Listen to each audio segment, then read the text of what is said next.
lovely Midtown Michiko Studios. Soundproof. Okay, I'm here with Brian James, who had to have the Darcy for pretentious reasons. And That just actually just stopped me in my tracks there, hearing that's my name. And no one ever ever calls you says Brian it, James anymore? except my mother. Now, why the pretentiousness? Why the Sarah Jessica Parker aspect? I figured that if I was going to be successful, I would have to be a bit of an So It weren't. I had to add my middle name just to make myself sound special.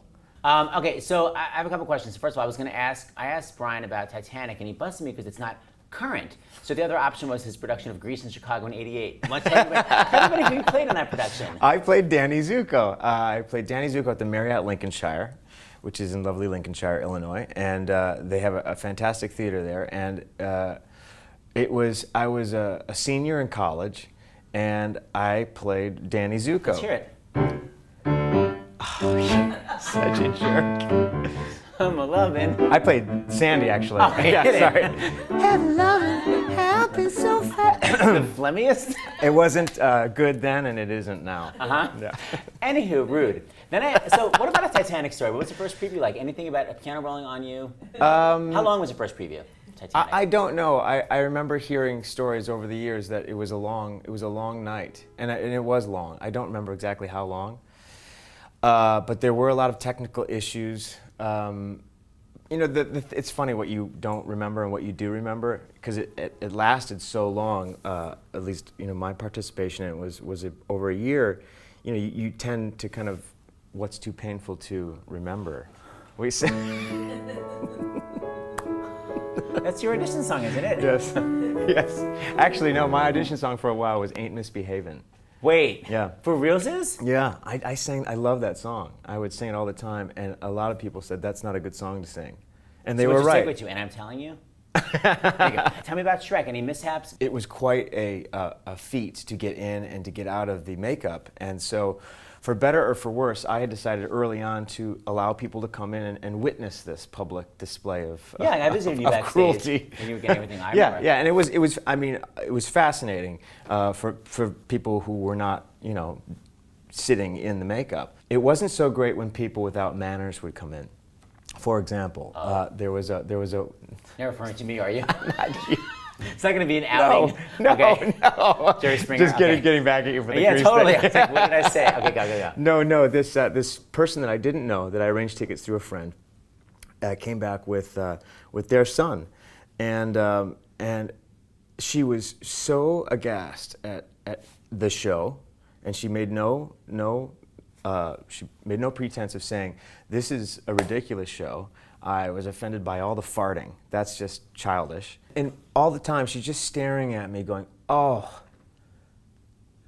But she sees the whole thing come off. We're talking the foam latex head, the silicone pieces, the glue removal. So now that all that's left is green around my eyes and green around my mouth, which was the only part of my skin that is painted. And my hair is all a mess. I look like I got hit by a truck, which is what I look like after the show. And she looks at her son and she says, "Oh, look at those eyebrows. Imagine if those were real." I said, the zoo is closed. Ladies and gentlemen, the zoo is closed. I stared right at her. And she didn't even get it. She was like, Wait a minute. yeah. She thought that out of all that stuff, that these things were the most horrific to not only wear, but to potentially take off, which I'll do right for you now. I'll do it. It takes a few minutes. Hold on a second. Do we have 6 minutes?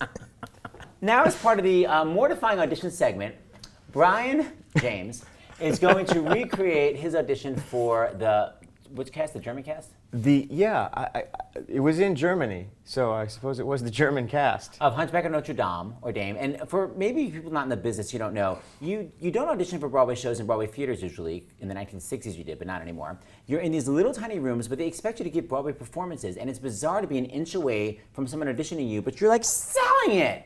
So Brian, you decided to acknowledge how crazy it was.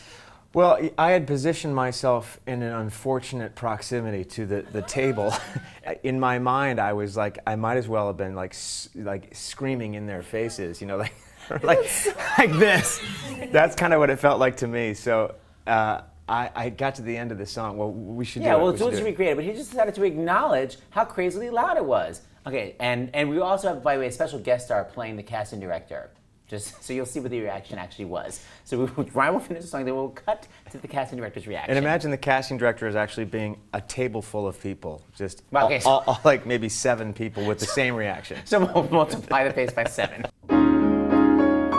Old and bent, I won't care. I will spend one day out there,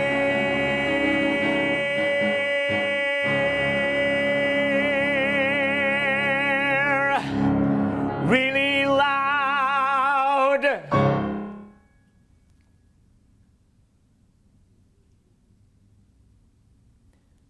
Did you get the job? Go see Brian on Broadway. He's in a play now, singing.